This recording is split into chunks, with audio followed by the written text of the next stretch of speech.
श्री परमात्मने नमः। अथ प्रश्नोपनिषत् तृतीय प्रश्नः।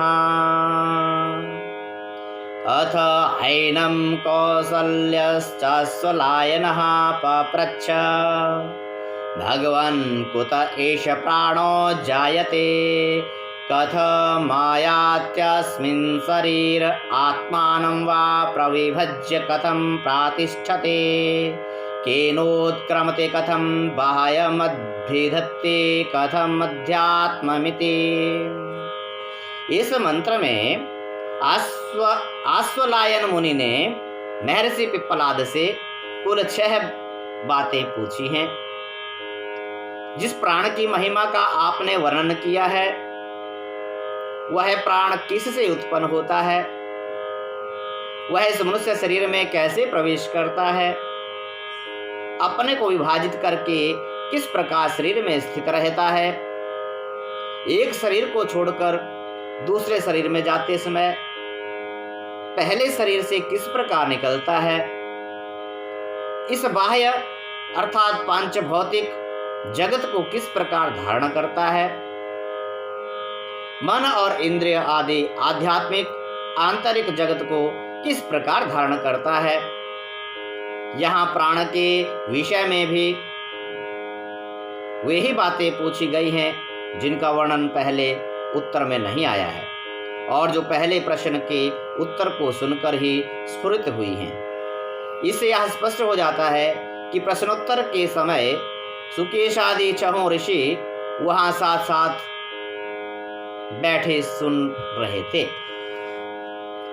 तस्मै स होवाचाति प्रश्नान् पृच्छसि ब्रह्मविष्ठोऽसीति तस्मातेऽहं ब्रवीमि। इस मंत्र में महर्षि पिप्पलाद ने आश्वलायन मुनि के प्रश्नों को कठिन बतलाकर उनकी बुद्धिमत्ता और तर्कशीलता की प्रशंसा की है और साथ ही यह भाव भी दिखलाया है कि तू जिस ढंग से पूछ रहा है उसे देखते हुए तो मुझे तेरे प्रश्नों का उत्तर नहीं देना चाहिए, परंतु मैं जानता हूँ कि तू तर्क बुद्धि से नहीं पूछ रहा है, तू श्रद्धालु है, वेदों में निष्णात है, अतः मैं तेरे प्रश्नों का उत्तर दे रहा हूँ। आत्मना एक वै आत्मना एष प्राणो जायते यथैषा पुरुषे छायै तस्मिन्नेतदा ततं मनोकृते नायात्यस्मिन् शरीरे। यहाँ महर्षि पिप्पलाद ने क्रम से आश्वलायन ऋषि के 2 प्रश्नों का उत्तर दिया है। पहले प्रश्न का उत्तर तो यह है कि जिसका प्रकरण चल रहा है वह सर्वश्रेष्ठ प्राण परमात्मा से उत्पन्न हुआ है, वह परब्रह्म परमेश्वर ही इसका उपादान कारण है और वही इसकी रचना करने वाला है। अतः इसकी स्थिति उस सर्वात्मा महेश्वर के अधीन उसी के आश्रित है, ठीक उसी प्रकार जैसे किसी मनुष्य की छाया उसके अधीन रहती है।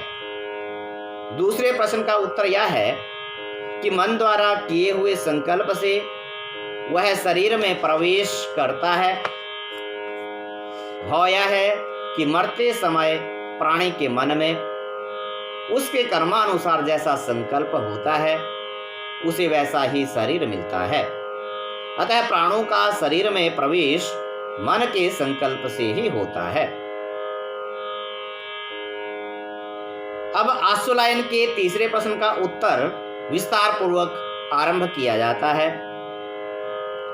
यथा सम्राडे वाधिकृतान्वे नियुक्ते एतान् ग्रामानेतान् ग्रामान्नधितिष्ठस्त्वित्येव मेवैः प्राण इतरान् प्राणान् पृथक पृथगेव सन्निधत्ते। यहाँ महर्षि उदाहरण द्वारा तीसरे प्रश्न का समाधान करते हुए कहते हैं, जिस प्रकार भूमंडल का चक्रवर्ती सम्राट भिन्न भिन्न ग्राम मंडल और जनपद आदि में पृथक पृथक अधिकारियों की नियुक्ति करता है और उनका कार्य बांट देता है, उसी प्रकार यह सर्वश्रेष्ठ प्राण भी अपने अंग रूप अपान व्यान आदि दूसरे प्राणों को शरीर के पृथक पृथक स्थानों में पृथक पृथक कार्य के लिए नियुक्त कर देता है। पायूपस्थे पारं चक्षुः श्रोत्रे मुखनासिकाभ्यां प्राणः स्वयं प्रातिष्ठते मध्ये तु समानः। एष हेतद्धुत्तमन्नं समं नयति तस्मादेताः सप्तार्चिषो भवन्ति। यह स्वयं तो मुख और नासिका द्वारा विचरता हुआ नेत्र और श्रोत्र में स्थित रहता है तथा गुदा और उपस्थ में अपान को स्थापित करता है। उसका काम मलमूत्र को शरीर के बाहर निकाल देना है। रज, वीर्य और गर्भ को बाहर करना भी इसी का काम है। शरीर के मध्य भाग नाभि में समान को रखता है। यह समान वायु को ही प्राण रूप अग्नि में हवन किए हुए उदर में डाले हुए अन्न को अर्थात उसके सार को संपूर्ण शरीर के अंग प्रत्यंगों में यथा योग्य समभाव से पहुंचाता है। उस अन्न के सारभूत रस से ही इस शरीर में ये 7 ज्वालाएं अर्थात समस्त विषयों को प्रकाशित करने वाले 2 नेत्र, 2 कान, 2 नासिकाएं और 1 मुख, ये 7 द्वार उत्पन्न होते हैं। उस रस से पुष्ट होकर ही ये अपना अपना कार्य करने में समर्थ होते हैं। अब व्यान की गति का वर्णन किया जाता है। हृदेहेश आत्मा अत्रैतदेकशतं नाडीनां तासां शतं शतमेकैकस्यां द्वासप्ततिर्द्वासप्ततिः प्रतिशाखा नाडीसहस्राणि भवन्त्यासु व्यानश्चरति। अर्थात इस शरीर में जो हृदय प्रवेश है, इस शरीर में जो हृदय प्रदेश है, जो जीवात्मा का निवास स्थान है, उसमें 100 मूलभूत नाड़ियां हैं। उनमें से प्रत्येक नाड़ी की 100 शास्त्र शाखा नाड़ियां हैं और प्रत्येक शाखा नाड़ी की 72 हजार प्रति शाखा नाड़ियां हैं। इस प्रकार इस शरीर में कुल 72 करोड़ नाड़ियां हैं। इन सब में व्यान वायु विचरण करता है। अब उदान का स्थान और कार्य बतलाते हैं, साथ ही आश्वलायन के चौथे प्रश्न का उत्तर भी देते हैं। अथैकयोर्ध्व उदानः पुण्येन पुण्यम लोकम नयति पापेन पापमुभाभ्यामेव मनुष्यलोकम। इन ऊपर बतलाई हुई 72 करोड़ नाड़ियों से भिन्न एक नाड़ी और है जिसको सुषुम्ना कहते हैं, जो हृदय से निकलकर ऊपर मस्तक में गई है। उसके द्वारा उदान वायु शरीर में ऊपर की ओर विचरण करता है। इस प्रकार आश्वलायन के तीसरे प्रश्न का समाधान करके अब महर्षि उसके चौथे प्रश्न का उत्तर संक्षेप में देते हैं।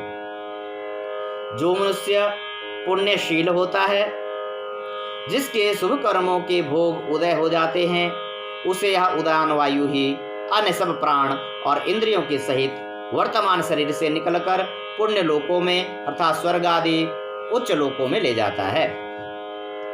पाप कर्मों से युक्त मनुष्य को शूकर, कुकर आदि पाप योनियों में और रौरव आदि नरकों में ले जाता है तथा जो पाप और पुण्य दोनों प्रकार के कर्मों का मिश्रित फल भोगने के लिए अभिमुख हुए रहते हैं, उनको मनुष्य शरीर में ले जाता है। अब 2 मंत्रों में आश्वलायन के 5वें और 6ठे प्रश्न का उत्तर देते हुए जीवात्मा के प्राण और इंद्रियों सहित एक शरीर से दूसरे शरीर में जाने की बात भी स्पष्ट करते हैं। आदित्यो वै बाह्यः प्राण उदयत्येष हेनं चाक्षुषं प्राणमनु गृह्णानः। पृथिव्यां या देवता शैषा पुरुषस्यापान मवष्टभ्यंतरा यदाकाशः ससमानो वायुर्व्यानः।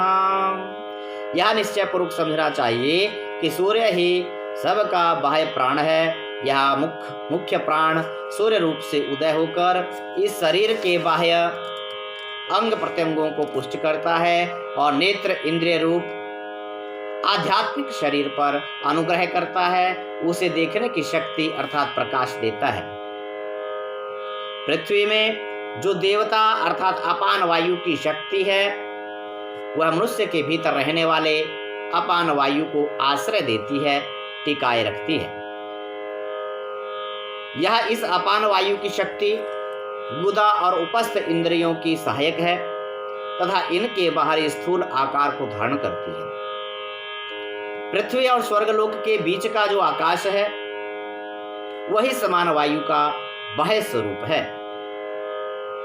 वह इस शरीर के बाहरी अंग प्रत्यंगों को अवकाश देकर इसकी रक्षा करता है और शरीर के भीतर रहने वाले समान वायु को विचरने के लिए शरीर में अवकाश देता है। इसी की सहायता से श्रोत्र इंद्रिय शब्द सुन सकती है। आकाश में विचरने वाला प्रत्यक्ष वायु ही व्यान का बाह्य स्वरूप है। यह इस शरीर के बाहरी अंग प्रत्यंग को चेष्टाशील करता है और शांति प्रदान करता है। भीतरी व्यान वायु को नाड़ियों में संचारित करने तथा त्वचा इंद्रिय को स्पर्श का ज्ञान कराने में भी यह सहायक है। तेजो हवा उदानस्तस्मादुपशांत तेजाः पुनर्भवमिंद्रियैर्मनसि संपद्यमानैः। सूर्य और अग्नि जो बाहरी तेज अर्थात उष्णत्व है वही उदान का बाह्य स्वरूप है। वह शरीर के बाहरी अंग प्रत्यंगों को ठंडा नहीं होने देता और शरीर के भीतर की ऊष्मा को भी स्थिर रखता है। जिसके शरीर से उदान वायु निकल जाता है उसका शरीर गर्म नहीं रहता, अतः शरीर की गर्मी शांत हो जाते ही उसमें रहने वाला जीवात्मा मन में विलीन हुई इंद्रियों को साथ लेकर उदान वायु के साथ साथ दूसरे शरीर में चला जाता है। अब आश्वलायन के चौथे प्रश्न में आई हुई एक शरीर से निकलकर दूसरे शरीर या लोकों में प्रवेश करने की बात का पुनः स्पष्टीकरण किया जाता है। यच्चित्तस्तेनैष प्राणमायाते प्राणस्तेजसा युक्तः सहात्मना यथा संकल्पितं लोकं नयते। मरते समय इस आत्मा का जैसा संकल्प होता है, इसका मन अंतिम क्षण में जिस भाव का चिंतन करता है उस संकल्प के सहित मन इंद्रियों को साथ लिए हुए यह मुख्य प्राण में स्थित हो जाता है। वह मुख्य प्राण उदान वायु से मिलकर अपने सहित मन और इंद्रियों से युक्त जीवात्मा को उस अंतिम संकल्प के अनुसार यथा योग्य भिन्न भिन्न लोक अथवा योनि में ले जाता है। अतः मनुष्य को उचित है कि अपने मन में निरंतर एक भगवान का ही चिंतन रखे, दूसरा संकल्प ना आने दे, क्योंकि जीवन अल्प और अनित्य है। ना जाने कब अचानक इस शरीर का अंत हो जाए। यदि उस समय भगवान का चिंतन ना हो करके कोई दूसरा संकल्प आ गया तो सदा की भांति पुनः 84 लाख योनियों में भटकना पड़ेगा। अब प्राण विषयक ज्ञान का सांसारिक और पारलौकिक फल बतलाते हैं। या एवं विद्वान प्राणम वेदन हास्य प्रजा हीयते मृतो भवति तदेश श्लोकः। जो कोई विद्वान इस प्रकार इस प्राण के रहस्य को समझ लेता है, प्राण के महत्व को समझकर हर प्रकार से उसे सुरक्षित रखता है, उसकी अवहेलना नहीं करता, उसकी संतान परंपरा कभी नष्ट नहीं होती, क्योंकि उसका वीर्य अमोघ और अद्भुत शक्ति संपन्न हो जाता है।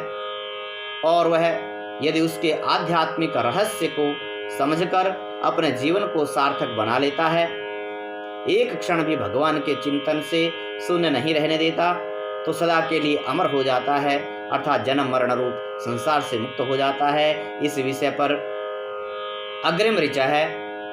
उत्पत्तिमायतिं स्थानं विभुत्वं चैव पंचधा अध्यात्मं चैव प्राणस्य विज्ञायामृतमश्नुते विज्ञायामृतमश्नुत इति। इस विवेचन के अनुसार जो मनुष्य प्राण की उत्पत्ति को अर्थात यह जिससे और जिस प्रकार उत्पन्न होता है इस रहस्य को जानता है, शरीर में उसके प्रवेश करने की प्रक्रिया का तथा उसकी व्यापकता का ज्ञान रखता है, तथा जो प्राण की स्थिति को अर्थात बाहर और भीतर कहाँ कहाँ वह रहता है, इस रहस्य को तथा इसके बाहरी और भीतरी अर्थात आधि भौतिक और आध्यात्मिक पांचों भेदों के रहस्य को भलीभांति समझ लेता है, वह अमृत स्वरूप परमानंदमय परब्रह्म परमेश्वर को प्राप्त कर लेता है तथा उस आनंदमय के संयोग सुख का निरंतर अनुभव करता है। इसी के साथ ही प्रश्नोपनिषद का यह तृतीय प्रश्न यही संपन्न होता है। आपसे निवेदन करेंगे आप हमारे इस YouTube चैनल को सब्सक्राइब करें, बेल का आइकन दबाएं, लाइक करें, शेयर करें, ताकि यह उपनिषद गंगा रूपी ज्ञान प्रत्येक व्यक्ति तक पहुंच पाए और वो इसका लाभ उठा पाए। अगले वीडियो में हम फिर आपके सामने उपस्थित होंगे प्रश्नोपनिषद का चतुर्थ प्रश्न लेकर के। तब तक के लिए ओम श्री परमात्मने नमः।